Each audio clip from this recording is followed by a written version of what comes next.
we are breaking down what teams we're high on as of right now. Just as of right now. We don't know anything about fall happening, just as of right now, what teams we have our eyes on. And then we're going to talk a little bit about Trent McDuffie and his NFL draft stock.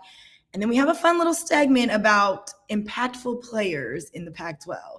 All on today's episode of Locked On Pac-12 Podcast.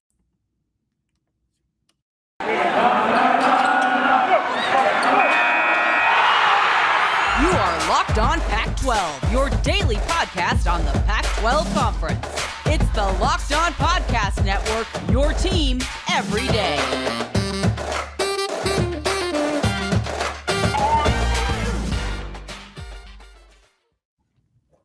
Welcome to another episode of Locked On Pac-12 Podcast. We've made it to the end of the week. Yay. Joining me today is Spencer McLaughlin. First and foremost, let me say thank you so much for making Locked On Pac-12 Podcast your first listen every day. We're free and available on all platforms.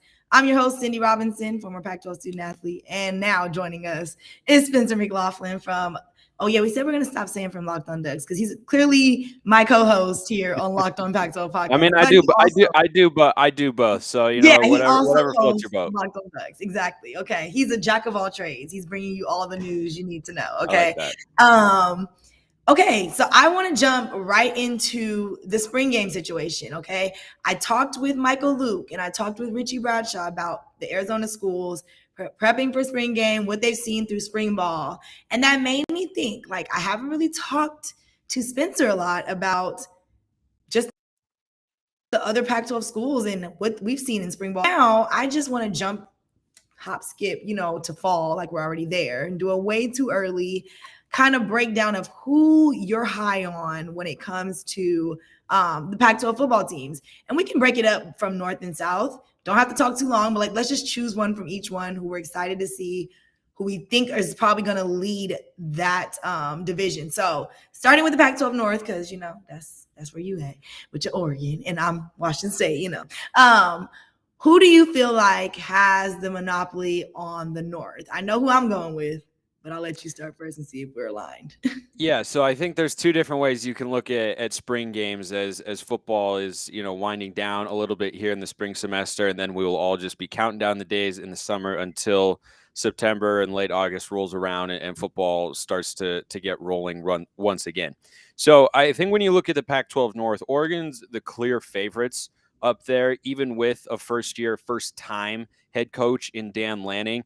I think that there's enough of an infrastructure left over from last year's team to be considered the favorites. I wouldn't consider them, the big time massive. They'll be the betting favorites in Vegas. I'm sure if you looked at a futures bet right now, I'm sure Oregon would be at or near the top of the list. And I think that's the way it should be. But there's just kind of a lot of unknown right now when it comes to Oregon spring football because Bo Nix is probably going to be the starter, though maybe Ty Thompson is getting a little bit of a legitimate chance to take the number one quarterback slot. That's unlikely. He took some first team reps, but that was pretty early in spring practice. And I think coaches were just kind of putting guys out there without a clear depth chart. Dan Lanning actually said they don't have a clear depth chart at this time. So my money would be on Bo Nix as the starter. So operating under that assumption, Oregon should be good enough to win the North at, a 9-3, maybe even a 10-2, but 9-3 would probably be my prediction based on what they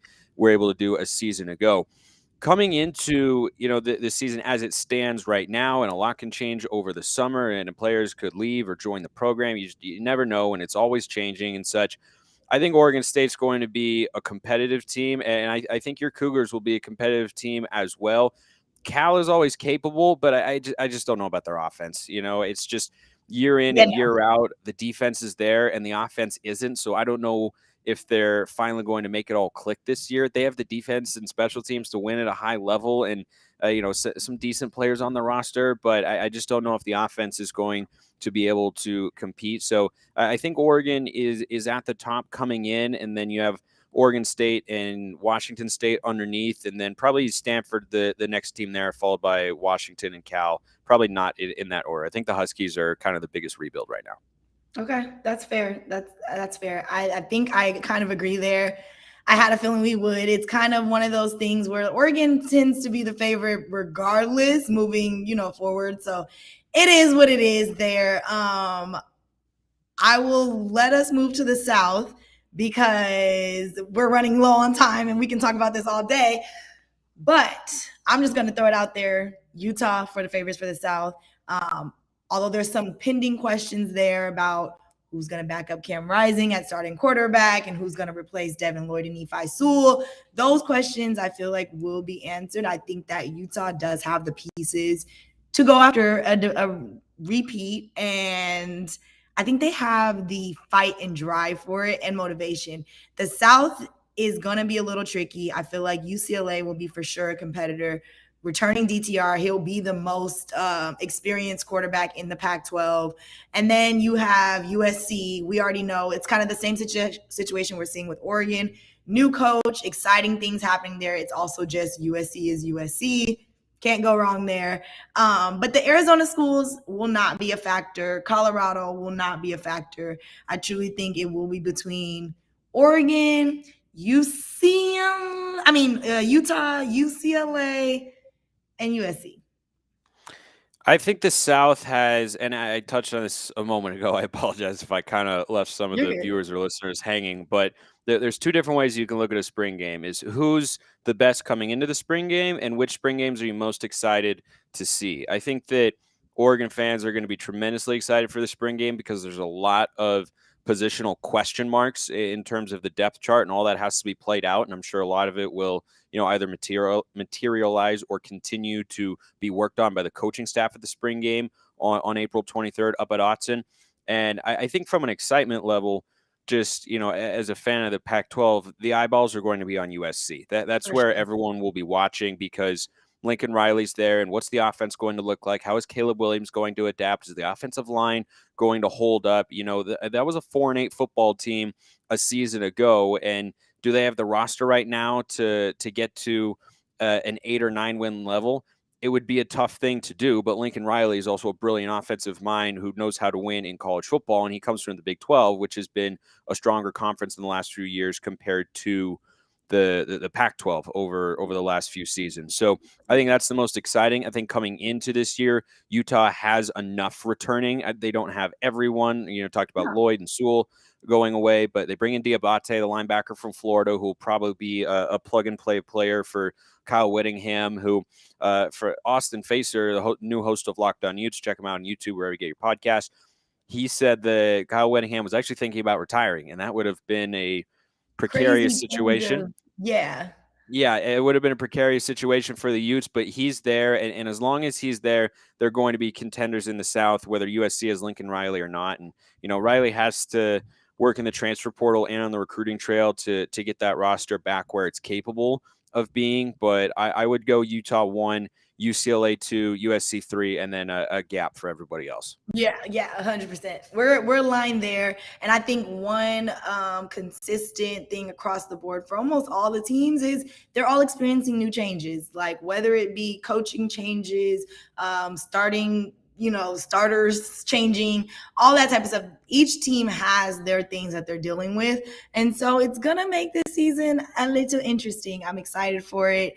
We're still months away, but it feels like it's right around. It'll be here before you know it. That's a fact. That is a fact. All right, coming up next, Spencer and I are going to talk about Washington's former cornerback, Trent McDuffie, and his NFL draft stock. A lot to talk about there. All right, guys, it's that time of year that everyone pretty much gives up on their New Year's resolutions, but I am determined not to. Okay, I'm back working out, and along with that goes eating healthy. So I'm a big snacker, and this is why Built Bars work so well for me. They give you that sweet tooth craving that you need to get rid of. Yeah, it's perfect for that, okay? If you haven't tried the Puffs, you're missing out on one of the best Built Bars that there is, okay? Puffs are the first ever protein-infused marshmallow. They're fluffy, they're marshmallowy, and they're not just a protein bar, they're a full-on treat. Best part about it, they're covered in 100% real chocolate. All Built Bars are covered in 100% real chocolate. They're low in calories, low in sugar, low in net carbs, but high in protein. And on top of that, they come in so many different flavors. mint brownie, coconut almond, white chocolate cookies and cream. So many to choose from. You need to go ahead and check it out for yourself. Head on over to built.com and use the promo code LOCKED15 and get 15% off your order. Use promo code LOCKED15 for 15% off at built.com. Shout out to you listeners for making a Locked On Pac-12 podcast your first listen every day. We are free and available on all platforms. All right. This is so tough for me because we're talking about a rival team, but no, I'm just playing. Trent McDuffie was actually at the Pac-12 Media Day and spoke really well. I was looking forward to his season. Washington did not have a great season at all, but that did not dim his light. He is still one of the top prospects out of the Pac-12 and already making good relationships with the Cardinals and has the eye of the Eagles. So there's already interest there. He's a cornerback. There's obviously multiple teams that need him, but I want Spencer to go more in depth about what he brings to a team and what he'll contribute to the NFL. Yeah, so McDuffie is a guy who was part of a Washington defense this past year that was actually good. The team was not. Dylan Morris, a quarterback, I think was severely limited. Their offensive staff was just not very good. Jimmy Lake wasn't ready to be the head coach. Whole consortium of issues there for the Huskies up in Seattle. But the defense was definitely not the problem, and the reason was they have another first-round caliber player in Trent McDuffie, who follows in the footsteps of guys like Vita Vea and Budda Baker, and I don't think Elijah Molden is, I'm forgetting how old he is. I don't think he's a first-round caliber player, but Washington is Shaq Thompson is the other guy who I was trying to think of right there. Right, so they put out some legit players in the NFL, and McDuffie is going to be most likely a first-round draft pick for the Huskies, which is, a great feat for them to accomplish, or any school in the Pac-12, because it doesn't happen as often as it does in conferences like the SEC, who are sending out basically half of the first round every single year. So that's why we talk about recruiting so much. But when you watch McDuffie on film, a couple of things stand out. He's not very big, but he's fast and he's physical. He's an enforcer sort of corner. He's only 5'11". Typically, if I say you're a DB and you're an enforcer, you think of, Cam Chancellor or another former Oregon State guy, Brandon Browner. Chancellor went to Virginia Tech, but Browner was a former Pac-12 guy. You think of those big body corners who can get up in your face and, push you around, be physical, use their size. McDuffie wants to be physical with you, but where he really shines is tackling in space and being active in the run game. Now, he's more than capable of man coverage or zone. I think at 5'11", he likely projects as an inside corner, probably a nickel or dime back, but a guy who you want to have on the field as much as you can because of his ability and willingness to step up in the running game, make tackles in space. He can cover sideline to sideline. He has those sorts of football instincts, when he diagnoses a play, he doesn't second guess himself, and he's got 4.4 speed. I believe he ran a 4.44 at the combine, which is blazing fast for a DB. It's a great number to have put up, and will only improve his draft stock. And I think any team that takes him is not looking for a starting outside corner necessarily. You can play him there. He's capable, but I would imagine if you're going to put him in the outside part of your secondary, you're probably going to play him in zone, just because you will in the NFL run into outside receivers who are 6'1", who are 6'3", who are 6'5", and he's just going to be at a big size mismatch there. So I think he matches up a lot better against guys in the slot at his height, and his physicality and versatility is why he's going to be most likely a first-round pick and probably an instant starter in the NFL. That was going to be my next question for you, because I know I don't feel like he was probably a first thought of a first round, but I think what he's done in the postseason as far as the combine and pro day, he's proven that he has more talent and could be considered for the first round and might be higher than most people expected. I know the Cardinals are probably hoping he drops down to as far as their number 23rd pick, but I don't know if people believe that that's a likely option. I don't think it's impossible. I would not go as far to say that it is likely, but I wouldn't rule out that he could fall that far, because that trade between the Saints and the Eagles, that was bizarre. Oh my God! Let's not talk about it. If you didn't know, I'm a Saints fan. Yeah, it was it was strange to me. That's a quarterback play. If you're moving up one spot in a couple picks, that's a quarterback play. But that's a lot of anticipation that you're playing on there, or anticipating that you're going to correctly predict other teams' moves, right? So, Right. but given that that's the case, there could be one or two more quarterbacks than we think taken in the first round. Malik Willis has had an excellent combine. He's shooting up draft boards. And then you have Kenny Pickett, Matt Corral in there as kind of the next two quarterbacks in that order, or so it would appear to be. And if the Saints are looking to take a shot on a guy like Malik Willis, I don't think he falls out of the top 10, but maybe they want to go and make sure they could get Matt Corral or Kenny Pickett if they like one of the two. That could, it's just about filling up draft picks for McDuffie to fall all the way down to the Cardinals. And Budda Baker, of course, is there. And so they've had some success. Pretty sure he's still in the Cardinals anyway. They've had some success taking Washington DBs. And I think that when you look at, Trent McDuffie, he's a first round caliber player. And I think if you were to get him down at 23, it'd be a pretty good steal. All right. This is making me more and more excited about the draft. I can't I wait love to the where our draft. Pac-12 players land. I love the man, draft. it's such a fun time. It's great seeing these players' dreams come true. Let's hope that it's a good night for everybody. Coming up next, here on the pod. I was just going to say, we will be covering here on the pod where everybody goes and how they project, which is why you should like and subscribe if you have not already. That's where you can get all the Pac-12 players, podcasts, YouTube, anywhere. For sure. Good plug right there. Coming up next, Spencer and I are going to talk a little bit about some Pac-12 history. I'm trying to leave you guys in a mystery right now. Just got to wait and see what we're talking about. All right. BetOnline.net is your number one source for all your betting needs and sports info. Find all of the latest sports developments, including this week's Masters Championship odds, podcasts, and reviews for all the different leagues this season. BetOnline is your continued source for all your sporting wagering information, including live betting, esports, and scores. Head to the website today or use your mobile device to learn more about the trends in action. BetOnline is easy to use. Their interface makes it easy for anyone to navigate. And if you're new to betting, that is a great way to start. So head on over to BetOnline. It's where the game starts. All right. So Spencer and I had been talking about his love for golf and, the Masters is starting. So he's like, I'm not going to be able to talk to you for the rest of the week because I'm going to be focusing on golf. But no, we actually dove into a conversation about how impactful Tiger Woods is to sports and how big of an athlete he is.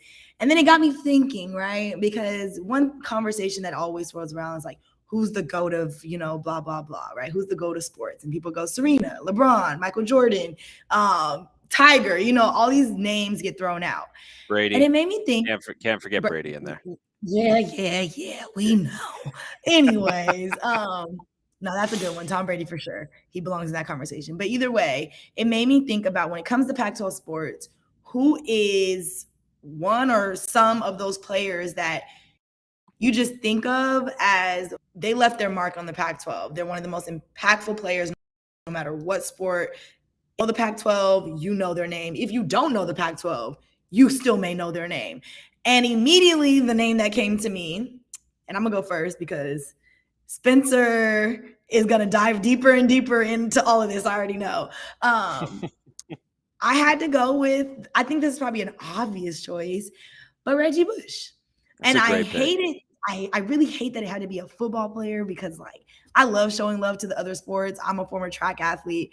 But when you look at, and obviously there's some Olympic people that have come out of the Pac-12. But when we're just talking about the everyday sport and just thinking of sports and what the Pac-12 is, Reggie Bush comes to mind. And I hate that there's so much controversy around it as well. But at the end of the day, really one of the best football players to ever play college football, one of the best running backs. When you hear any football player talk about sports, they talk about how much they admired Reggie, how they wanted to be like him.